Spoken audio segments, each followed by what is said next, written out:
तो कभी ऐसा हुआ है कि स्क्रीन पर चार्ट्स को देखते देखते अचानक डर, शंका या फ्रस्ट्रेशन होने लगे?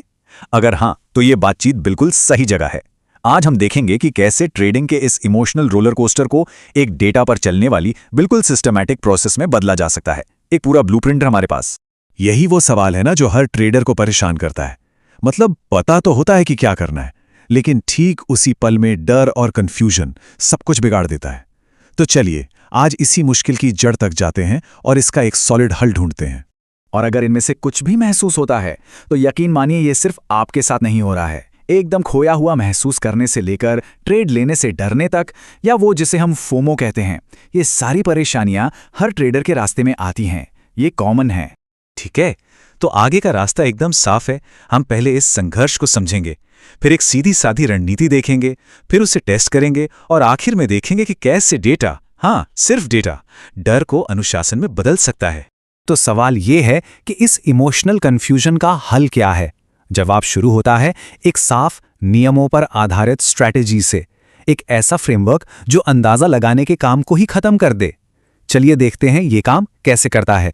हमारी स्ट्रैटेजी की जो आत्मा है वो है लिक्विडिटी स्वीप। अब सीधे शब्दों में इसका मतलब क्या है?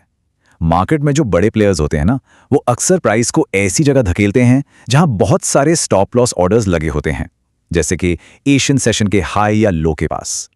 प्राइस उस लेवल को तोड़ता है, उन ऑर्डर्स को बाहर निकालता है और फिर बूम, तेजी से दूसरी दिशा में घूम जाता है। हमें बस इसी मौके को पकड़ना है।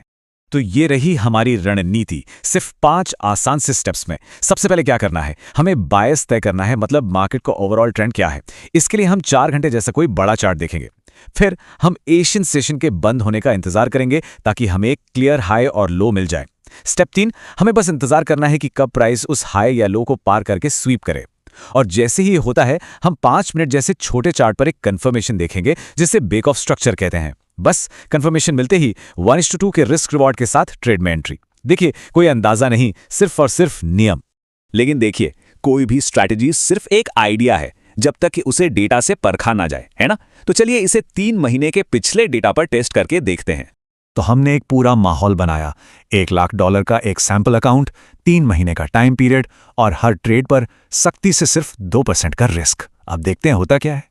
अब बैक टेस्टिंग में जाहिर है नुकसान तो होंगे ही, और सच कहूं तो यहीं पर असली माइंडसेट बदलता है।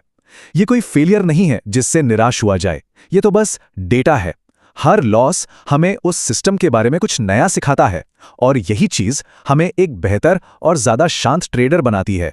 और जैसे जैसे हम डेटा इकट्ठा करते गए, एक बहुत ही इंटरेस्टिंग पैटर्न सामने आने लगा। हमने ये नोटिस किया कि कुछ खास तरह की मार्केट कंडीशंस में ही नुकसान हो रहे थे, और इसने हमें अपनी स्ट्रैटेजी को और भी शार्प बनाने का एक जबरदस्त मौका दिया। हुआ ये कि जब भी एशियन सेशन में कोई क्लियर डायरेक्शन नहीं होता था और मार्केट एक छोटी सी रेंज में फंसा होता था, तो हमारे लॉस होने के चांस बढ़ जाते थे। तो हमने एक नया नियम बनाया, अगर एशियन सेशन बहुत ज्यादा साइडवेज है तो हम उस दिन ट्रेड ही नहीं करेंगे। बस इतना सा बदलाव, यही है डेटा को एक्शन में बदलने की पावर। और अब वो पल आता है जहां सारी कड़ियां जुड़ जाती हैं। चलिए अब देखते हैं कि ये सारा डेटा जो हमने इकट्ठा किया वो हमारी शुरुआती साइकोलॉजिकल प्रॉब्लम्स को कैसे ठीक करता है। तो 3 महीने के बाद नतीजा क्या निकला? प्लस 38.5% का एक शानदार रिटर्न। ये इस बात का सबूत है कि एक सिस्टमैटिक तरीका सच में काम करता है। और अब देखिए, ये स्लाइड शायद सबसे जरूरी है। यहां डर और डेटा आमने सामने हैं। मन में फोमो आता है, क्या रे मुझे हर दिन ट्रेड करना है, लेकिन डेटा क्या कहता है? फैक्ट ये है कि इस सिस्टम में महीने में औसतन सिर्फ 7 ट्रेड मिलते हैं, तो क्यों हर दिन की टेंशन लेना?